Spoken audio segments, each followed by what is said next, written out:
On va enfin se pencher sur cet objet, cet artefact bizarre. Alors, en voici une autre reproduction. Alors, c'est une reproduction que j'ai faite. Je vous montrerai une photo réelle, mais elle est de très mauvaise qualité et en plus, elle n'est pas complète, il manque un bout. Et en fait, on a très peu de données sur cet objet, si ce n'est qu'il a été très bien mesuré. Donc moi, ben, j'en ai refait une et puis quelques-unes qui sont là. Et donc voilà, je l'ai agrémenté de petits nombres au pyrograveur. Ce sont les nombres pour moi de la coudée. Vous allez comprendre pourquoi. Alors cet objet a été découvert par Flinders Petrie dans les années 1890, alors qu'il faisait des fouilles sur la pyramide d'Awara, qui se trouve un peu au sud de l'Égypte, enfin dans la partie sud de l'Égypte. Et voilà, Petrie était quelqu'un de très rigoureux dans son travail, un spécialiste d'un géomètre. C'est à lui qu'on doit beaucoup de plans, de topographie, de l'implantation des pyramides. Il a fait un travail considérable à la fin du 19e siècle. Et quand il trouvait des objets de mesure, comme il était passionné par ça, il les mesurait de manière très rigoureuse. Il utilisait des pieds à coulisses qui étaient très bons à l'époque, qui étaient précis au centième de pouce, parce qu'il mesurait en pouces. Et il archivait tout ça dans les documents et il publiait tout ça. Et donc Petrie avait publié donc, un document où il parle de plusieurs règles graduées. Donc j'avais fait un petit livre l'année dernière sur une coudée qu'il avait retrouvée, donc, qui s'appelait le Neibi. Il l'avait retrouvée près des pyramides de Licht. Et puis il y a aussi celle-ci, donc je la connaissais depuis un petit moment, ça fait un petit moment que je me questionnais là-dessus, que je creusais là-dessus, et que petit à petit je tirais le fil. Donc voici ce qu'il a publié. Il a publié les intervalles entre la longueur des intervalles qui sont marqués sur la coudée. Donc des intervalles de longueur irrégulière qu'il a donné en pouces au centième de pouce. Donc moi je vous les ai mis en jaune, je les ai convertis en centimètres parce que ça nous parlera beaucoup plus. Et la longueur totale, c'est 27,13 cm. Voici une photo de l'objet. Alors c'est la seule photo à ma connaissance qui existe, qu'on puisse trouver. Elle a la référence UC 16747 et se trouve a priori quelque part dans les archives à Londres. Donc voilà, c'est tout ce qu'on a d'éléments visuels. Et vous voyez, la photo n'est pas complète, il manque un bout. Donc voilà. Et donc, eh bien, on va partir de ce qu'a fait Petrie en fait pour essayer de comprendre l'objet. Alors cet objet, il fait évidemment penser à quelque chose. Si vous connaissez la coudée de Nippur, c'est une coudée sumérienne qui, elle, est en bronze, je crois, si je ne dis pas de bêtises. Et donc, c'est pareil, c'est un objet qui est connu, qui est la plus vieille règle graduée qu'on ait retrouvée. Elle aurait 4600 ans, a priori, donc elle serait un peu plus ancienne que celle que je vous présente là, qui, elle, est estimée à moins 1900. Et donc ça, c'est plutôt donc en Mésopotamie qu'elle a été retrouvée. Et celle-ci, elle est pareille, elle présente des graduations irrégulières aussi. Donc des spécialistes se sont penchés là-dessus, et notamment des métrologistes allemands qui ont beaucoup travaillé dessus, et qui ont compris, en l'étudiant, qu'il y avait une coudée qu'ils ont appelée la coudée de Nippur, qui mesurait, ici, il le donne, 51,80 ou 85 ou 84,3, enfin voilà. Une coudée d'environ 51,8 cm, c'est ce qu'ils ont compris en étudiant. Ils avaient compris qu'il y avait ce qu'ils appellent également un pied, voilà, ils l'ont étudié et ils ont compris qu'il y avait des relations en nombre entier entre ces intervalles. Je ne vais pas vous parler de ça, mais simplement l'objet nous fait penser à ça quand on le trouve. Maintenant, cette règle graduée, qui fait 67,13 cm, c'est ce que donne Petrie, est-ce qu'on retrouve en Égypte l'emploi de cette règle graduée? Alors, la réponse est oui. Ici, c'est un plan de la pyramide réalisé par Gilles Dormion, donc, qui est un architecte qui a fait des plans dans les années 90 de la Grande Pyramide, et notamment, il a indiqué la hauteur à laquelle débouchent les qu'on appelle couloirs d'aération des chambres médianes et la chambre haute de la Grande Pyramide. Ces couloirs débouchent à des hauteurs suivantes que vous voyez, 68 mètres, 60 mètres, etc. Et il y a un couloir qui débouche exactement à 67,13 mètres, c'est pas moi qui le dis, c'est Gilles Dormian. Dans son plan, il a donné cette valeur-là. C'est exactement 100 coudées mesurées, 100 coudées que vous avez là, ou là. C'est exactement, exactement 100 fois cette mesure qui permet de rejoindre ce couloir, cette conduit d'aération. C'est comme ça qu'il nous est présenté. Tu peux la montrer à la caméra. Ah oui, la caméra ne la voit pas. Dans la diagonale de la caméra, c'est plus sympa. Voilà. Donc voilà, et donc hop, j'ai pas eu beaucoup de mal à trouver ça, hein. Il suffisait de jeter un petit. Ouais, j'ai rapidement trouvé cette curiosité. Je ne suis pas allé explorer toutes les mesures qu'on a, et en réalité, on a assez peu d'éléments, on a très peu de pyramides qui ont été mesurées sur toutes les coutures. Très très peu en réalité. La grande pyramide, un petit peu Képhren et un petit peu Mykérinos, celle de la pyramide rhomboïdale. Il y a des éléments sur la pyramide rhomboïdale qui viennent montrer qu'on a employé cette mesure. Il y a un autre élément important sur la pyramide de Mykérinos. Alors Mykérinos, c'est la petite pyramide du plateau, c'est la troisième, du plateau de Gizeh. Et Petri, pareil, est à ma connaissance le seul qui ait mesuré précisément cette pyramide. Parce que dans plein de bouquins, on va retrouver des informations qui nous disent la pyramide de Mykérinos mesure 200 coudées royales. Sauf que Petri, il est le seul qui était sur le terrain, qui faisait des méthodes d'arpentage très précises, et dans son livre, il donne la valeur 105 mètres 45, plus ou moins 5 cm, pour la base de cette pyramide.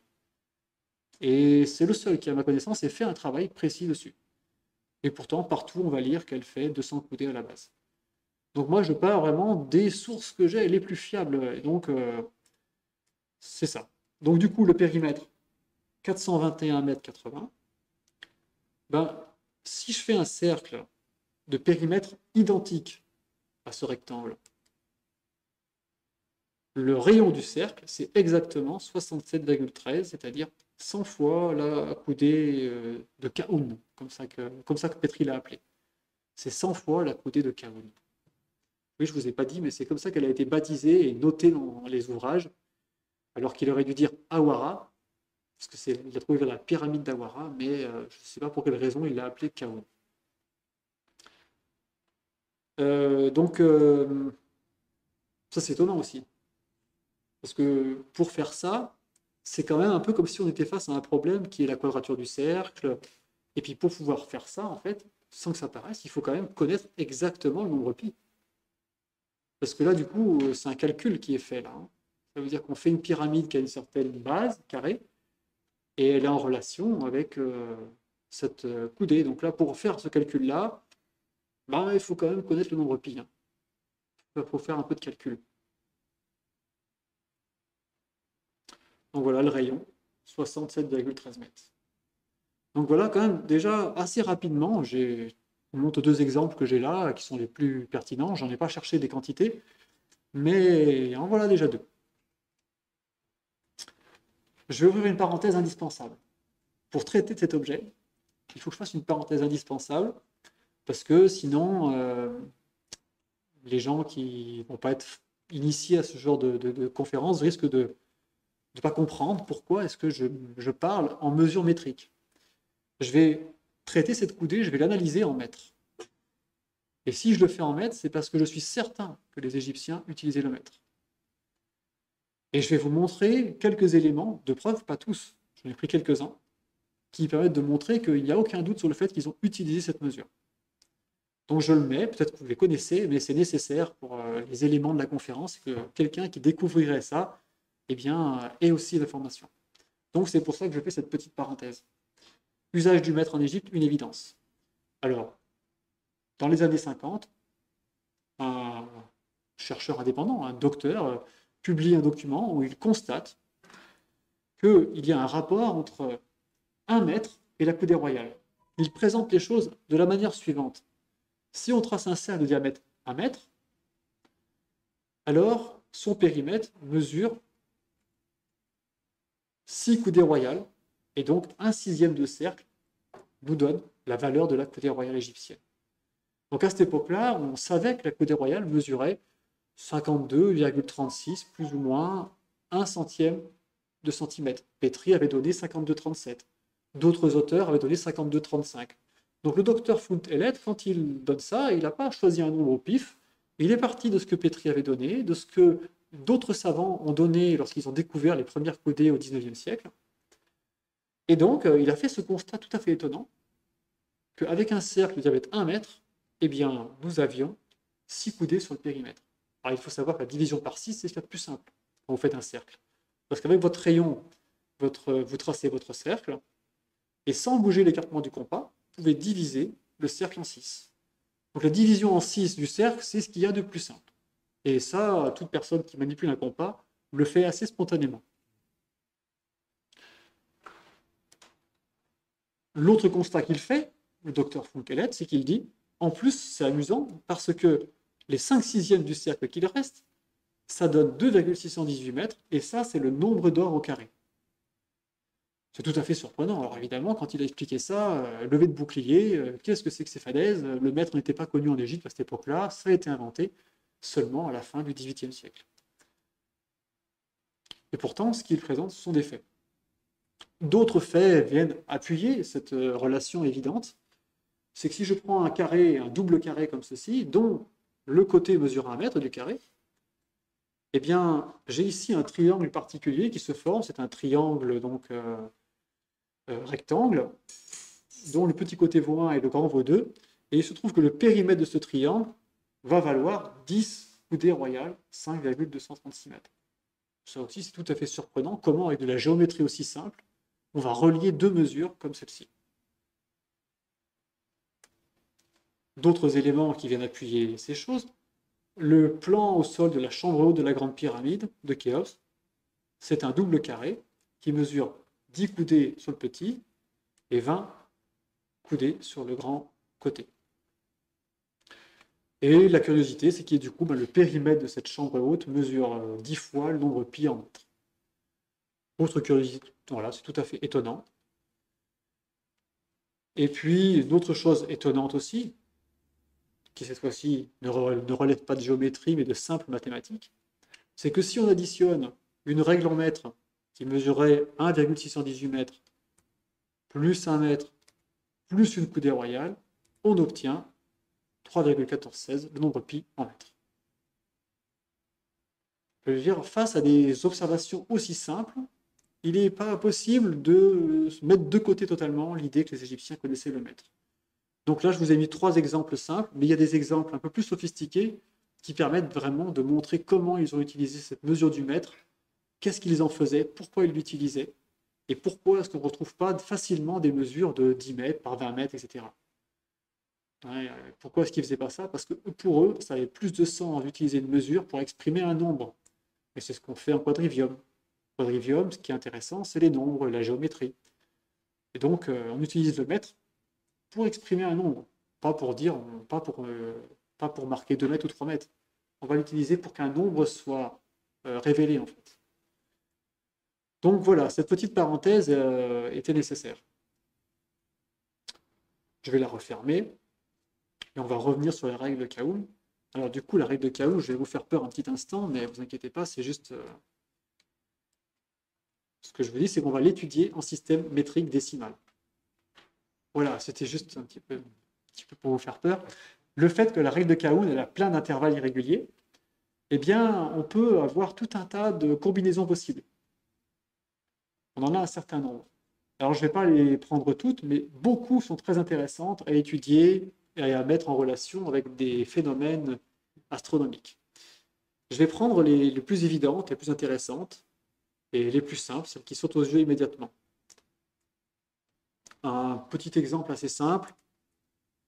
Ici, cet intervalle mesure 18,22 cm. Celui-ci est un peu plus long, 26,02, et celui-ci 36,39.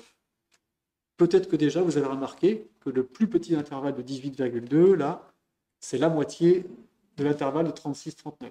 Hein, c'est à 3 dixièmes de millimètre près. 3 feuilles de papier.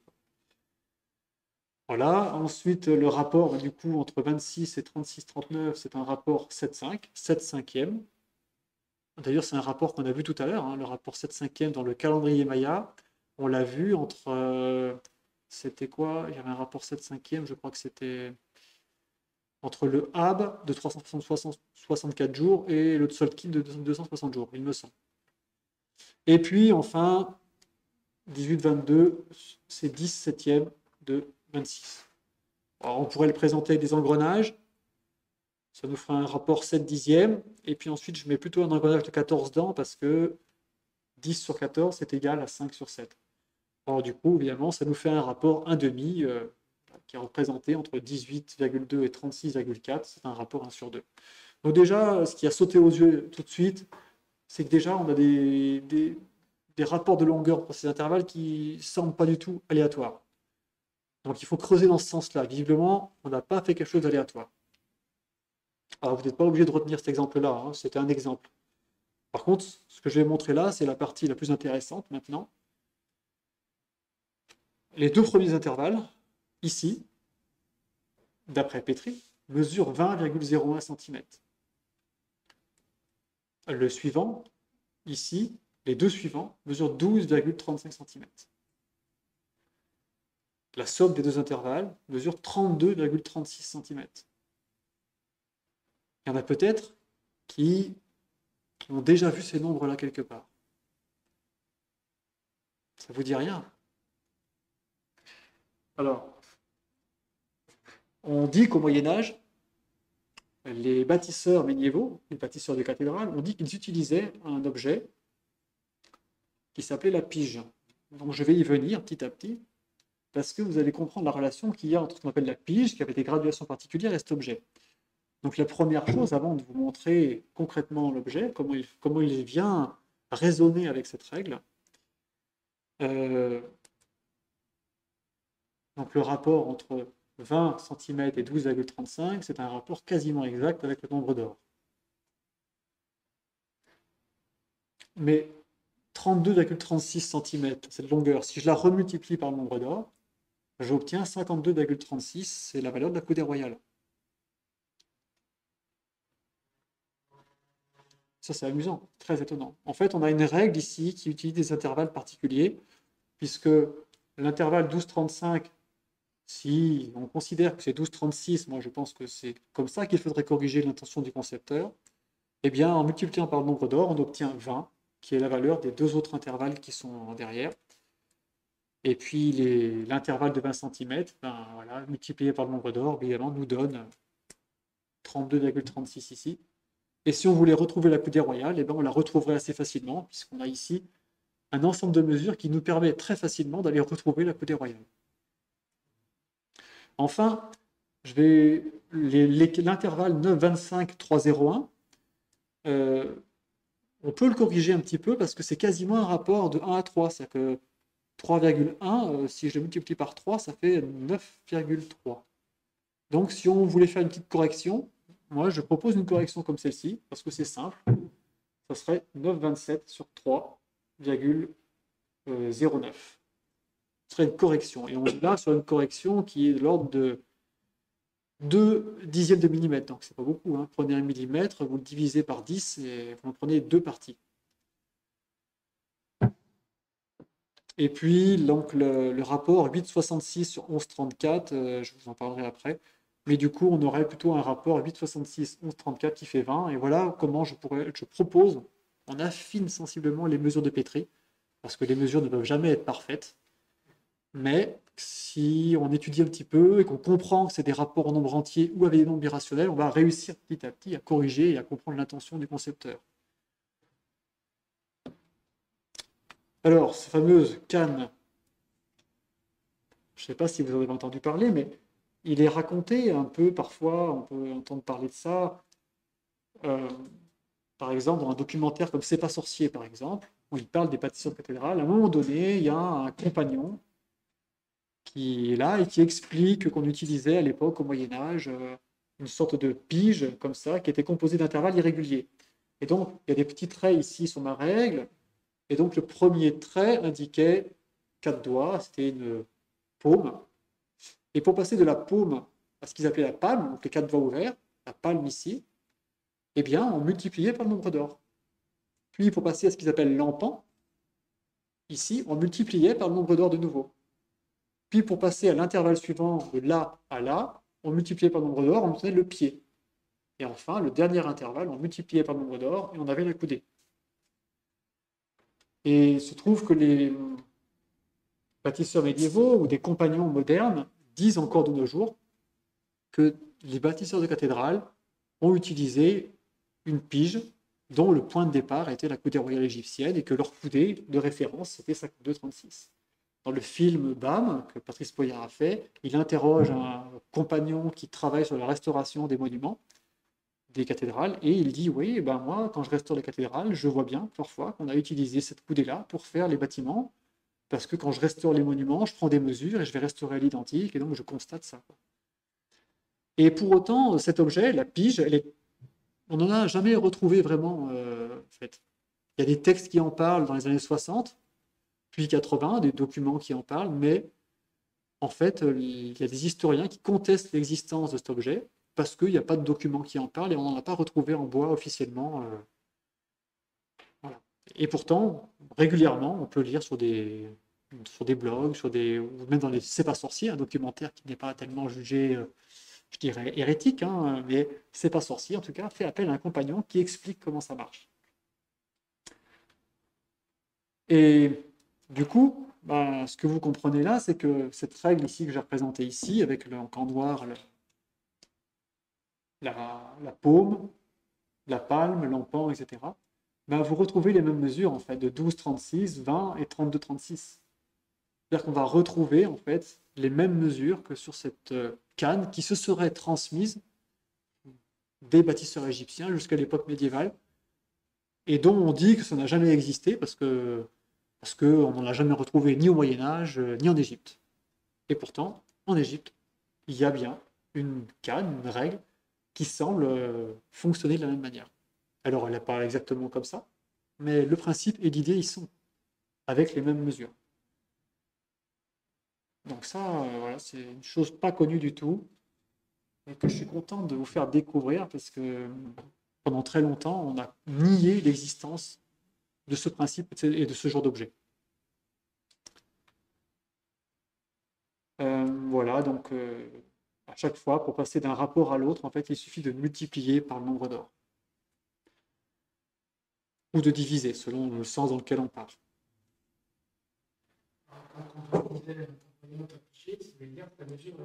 T'as pigé, ouais, c'est ça, t'as pigé. Et puis quand tu mesures, tu comprends aussi. Donc t'as pigé. Ouais. Et en fait, là, je vous ai dit, on peut multiplier par le nombre d'or. Mais en fait, multiplier, c'est une opération. Mais en fait, on peut obtenir ce rapport par de la géométrie. Il suffisait simplement de prendre un carré, par exemple, qui mesure 12,36.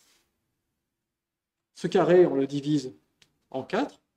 On trace la diagonale ici des deux carrés, on la rabat, et on obtient la longueur d'un centimètre. C'est-à-dire que par un tracé géométrique, tout simplement, avec une équerre et un compas, on peut passer d'une mesure à l'autre, tout simplement.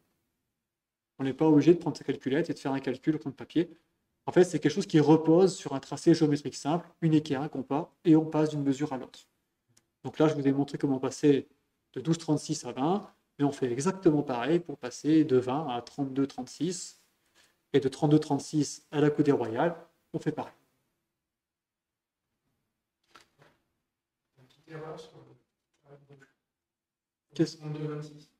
Ah oui, tu as raison, bien vu. Tu vois toutes les erreurs. Tu es extrêmement concentré, non, mais c'est vrai, j'ai pas vu. Bien vu. Donc voilà, on a décortiqué la première partie de la règle, on a compris les éléments sur la première partie. On va étudier un peu la suite. On va étudier par exemple les intervalles suivants. Alors c'était un petit peu plus compliqué, j'ai eu un petit peu plus de mal à comprendre. J'ai cherché assez longtemps. Et il y a un moment donné, je dis, bon, bah, il faut que j'applique des méthodes simples, des méthodes qui reposent sur le même principe de la géométrie, équerre compas, ou que j'essaie de faire quelque chose du même ordre. Et donc, à un moment donné, j'ai tenté l'expérience de partir de la première mesure, d'en faire un carré, et essayer de comprendre si je pouvais partir de là pour comprendre la suite. Et je me suis aperçu tout simplement que un double carré, donc dont la base, en fait, c'est le premier intervalle, ce double carré, il avait une diagonale qui mesurait 24 cm, et que cette petite diagonale, si je viens la reporter sur le règle de la suite de la coudée, nous donnait à 3 dixièmes de millimètre près la valeur des trois intervalles suivants. Donc c'est une méthode géométrique en fait qui est simple, qui est liée au double carré, qui est liée au nombre d'or également. Et donc ça m'est apparu intéressant Et donc, ça peut se présenter sous forme de fraction d'équation mathématique, pour ceux qui aiment bien les mathématiques. Mais on peut aussi tout simplement utiliser aussi à la place de la racine de 5 le nombre d'or plus son inverse. On peut aussi utiliser la fraction exacte du nombre d'or en fait, pour arriver au même résultat. Mais ce qui est intéressant ensuite sur les trois intervalles suivants, donc 5,87, 7,80 et 10,37, c'est que le rapport entre ces intervalles, c'est un rapport 3 quarts. Ça veut dire que je vais passer de l'un à l'autre tout simplement en multipliant par 4 tiers.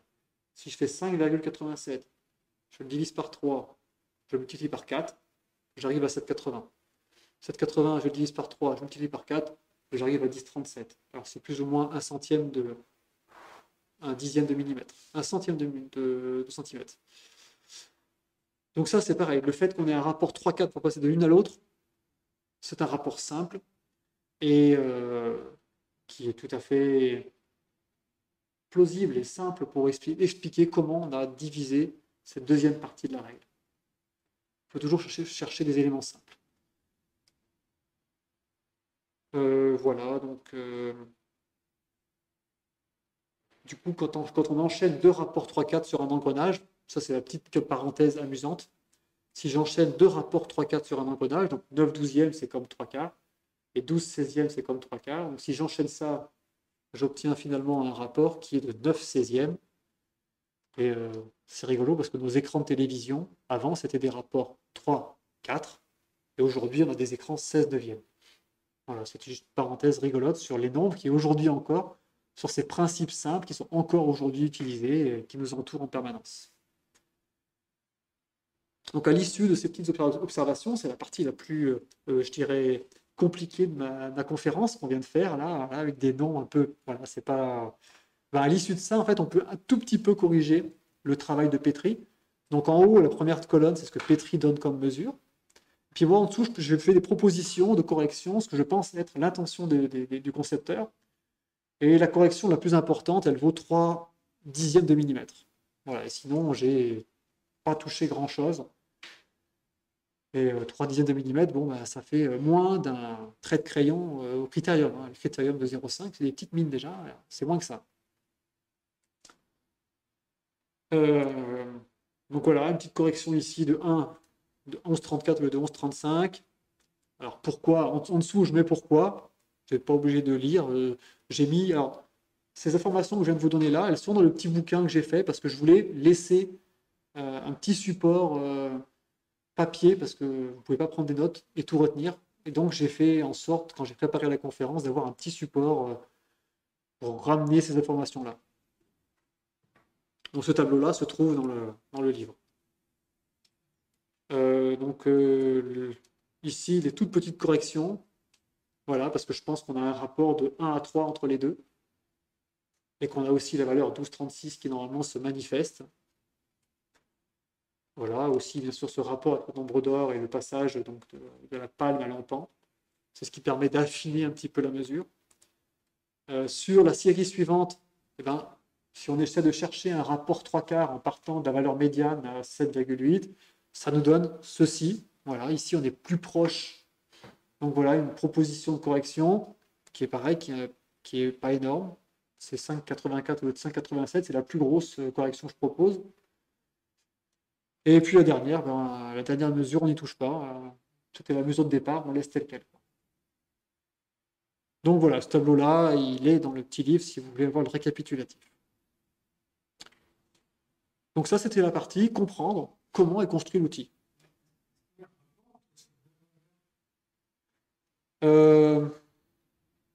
J'ai pas en tête, j'avais peut-être noté des choses, mais il y a beaucoup de choses que j'ai notées quand je l'ai préparé. Et je m'en souviens pas, en tout cas, c'est pas quelque chose qui m'a paru important. Il y a d'autres rapports qui existent, mais voilà, il faudrait faire une deuxième conférence, il faudrait déjà avoir bien assimilé ça déjà pour en parler, quoi. Et même moi, il y a des trucs où j'aurais besoin d'y passer du temps pour vérifier que ce soit cohérent, que ce soit pas extrapolé. Venons-en maintenant à l'astronomie.